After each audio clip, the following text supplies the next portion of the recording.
Sir ಹೇಳ್ದಂಗೆ ನಮ್ಮ cinema ಇಂಡಸ್ಟ್ರಿಗೆ ಕತೆನೇ ಒಂದು ಹೀರೋ ಆಗಬೇಕು.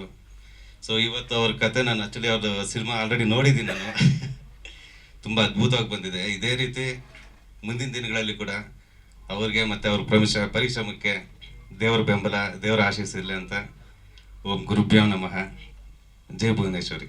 ಹಾಗೆ ಇಷ್ಟೊತ್ತು ಅಣ್ಣವರು ಹೇಳ್ದಾಗೆ ಕನ್ನಡ ಚಿತ್ರಗಳನ್ನ ಸಾಕಷ್ಟು ಕಡಿಮೆಗಳಾಗ್ತಾಯಿದೆ. ಯಾಕಂದರೆ ಹೀರೋ ಮೇಲೆ ಕತೆ ಮಾಡಬಾರ್ದು, ಕಥೆಯನ್ನು ಹೀರೋ ಮಾಡಬೇಕು. ಕಥೆಯನ್ನು ಹೀರೋ ಮಾಡಿರೋಂಥ ಸಿನಿಮಾ ಯಾವುದೂ ಫೈಲ್ಯೂರ್ ಆಗಿಲ್ಲ. ಹಾಗಾಗಿ ಇವತ್ತು ಒಳ್ಳೆಯ ಕಥೆಗಳನ್ನು ಮಾಡಿ ಇವತ್ತು ಕೂಡ ಯಾರು ಮೇಲ್ಮಟ್ಟದಿಂದ ಕೆಳಗಡೆ ಬಂದಿಲ್ಲ, ಕೆಳಗಡೆ ಮಟ್ಟದಿಂದಲೇ ಎಲ್ಲ ಮೇರೋಗಿರು.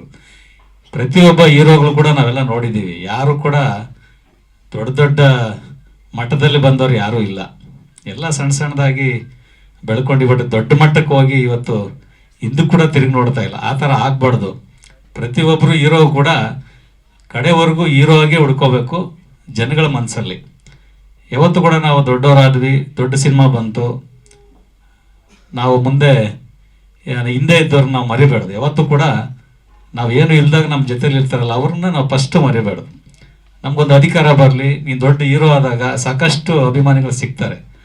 ಅವ್ರ ಜೊತೆಗೂ ನಮ್ಮನ್ನು ಕೂಡ ನಮ್ಮ ಹಳೆಯ ಸ್ನೇಹಿತರುಗಳ ಜೊತೆಲಿ ಇಟ್ಕೊಂಡು ಮುಂದೆ ಸಾಗೋದಕ್ಕೆ ಅವಕಾಶಗಳನ್ನು ತಗೊಂಡು ಹೋದರೆ ಇವತ್ತು ಎಲ್ಲ ಸಿನಿಮಾಗಳು ಕೂಡ ಎಲ್ಲ ಹೀರೋಗಳು ಕೂಡ ಭಾಳ ಎತ್ತರಕ್ಕೆ ಬೆಳೀತಾರೆ ಅಂತ ನಾನು ಈ ಸಂದರ್ಭದಲ್ಲಿ ಹೇಳ್ಕೊಂಡು, ಪ್ರತಿಯೊಬ್ಬರು ಹೀರೋ ಕೂಡ ಪುನೀತ್ ರಾಜ್ಕುಮಾರ್ ಅಂತವರು ಆಗಬೇಕು. ಯಾಕಂದರೆ ಪುನೀತ್ ರಾಜ್ಕುಮಾರು ಒಂದು ಕತೆ ಕೊಟ್ಟರೆ ಆ ಕತೆಗೆ ತಕ್ಕಾಗಿ ಅವ್ರು ಪ್ರಿಪೇರ್ ಆಗ್ತಾಯಿದ್ರು. ಕತೆ ಓದ್ಬಿಟ್ಟು ಆ ಕತೆಗೆ ಯಾವ ರೀತಿಲಿ ನಾವು ಪ್ರಿಪೇರ್ ಆಗಬೇಕು, ಯಾವ ರೀತಿಲಿ ಬಾಡಿ ಡೆವಲಪ್ ಮಾಡಬೇಕು, ಯಾವ ರೀತಿಲಿ ನಾವು ನಡ್ಕೋಬೇಕು ಅನ್ನೋದ್ರ ಬಗ್ಗೆ ಅವರು ಕತೆನ ಓದ್ಬಿಟ್ಟು ಆಮೇಲೆ ಸಿನಿಮಾ ಮಾಡ್ತಾಯಿದ್ರು. ಈಗ ಕೆಲವರು ಕತೆ ಕೇಳೋದೇ ಇಲ್ಲ, ಅಡ್ವಾನ್ಸ್ ಕೊಟ್ಟರೆ ಸಾಕು ಸಿನಿಮಾ ಮಾಡ್ತೀನಿ ಅಂತಾರೆ. ಅದರಿಂದನೇ ಸಿನಿಮಾಗಳು ಫೈಲ್ಯೂರ್ ಆಗ್ತಾ ಇರೋದು. ಅದಕ್ಕೋಸ್ಕರ ಮುಂದಕ್ಕೆ ಆ ಥರ ಆಗೋದು ಬೇಡ.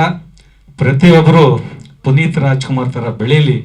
ಪ್ರತಿಯೊಬ್ಬರು ಅವರ ಹೃದಯದಲ್ಲಿ ಯಾವ ರೀತಿ ಜನಗಳನ್ನ ತಬ್ಕೊಂಡು ಹೋಗ್ತಾಯಿದ್ದಾರೆ ಆ ರೀತಿಯಲ್ಲಿ ಎಲ್ಲರೂ ಕೂಡ ಬೆಳೀಲಿ ಅಂತ ನಾನು ಈ ಸಂದರ್ಭದಲ್ಲಿ ಹೇಳಿ, ಹುಚ್ಚಪ್ಪಣ್ಣವರು ಸಾಕಷ್ಟು ವಿಷಯಗಳನ್ನು ತಮ್ಮ ಮುಂದೆ ಇಟ್ಟಿದ್ದಾರೆ.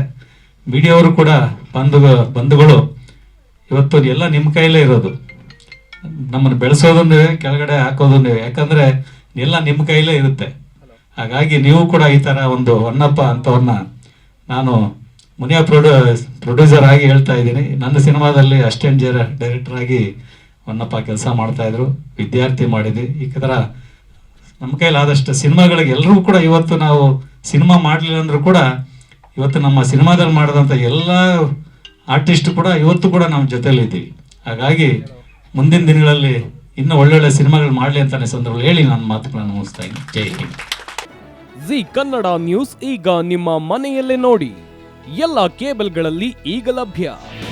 ನಿಮ್ಮ ನೆಚ್ಚಿನ ಜಿ ಕನ್ನಡ ನ್ಯೂಸ್ ಈಗ ಸನ್ ಡೈರೆಕ್ಟ್ ನಲ್ಲಿ number 292, Tata play number 1664, Jio TV number 1334, NXT digital number 30, in cable number 30, city networks 51, U digital number 162, GTPL number 17, Rockline telecommunications number 42, Shri Basaveshwara cable number 168, rural cable network 60, Vinayaka digital 57, Abhishek cable 821, city channel 53, Siddeshwara cable network 57, V4 digital Infotech 628, Surya digital networks 53, Gajanan digital number 836, Malnad Infotech Private Limited number 56, Metrocast number 830, Victory Digital number 167ರಲ್ಲಿ ನೋಡಿ ಆನಂದಿಸಿ.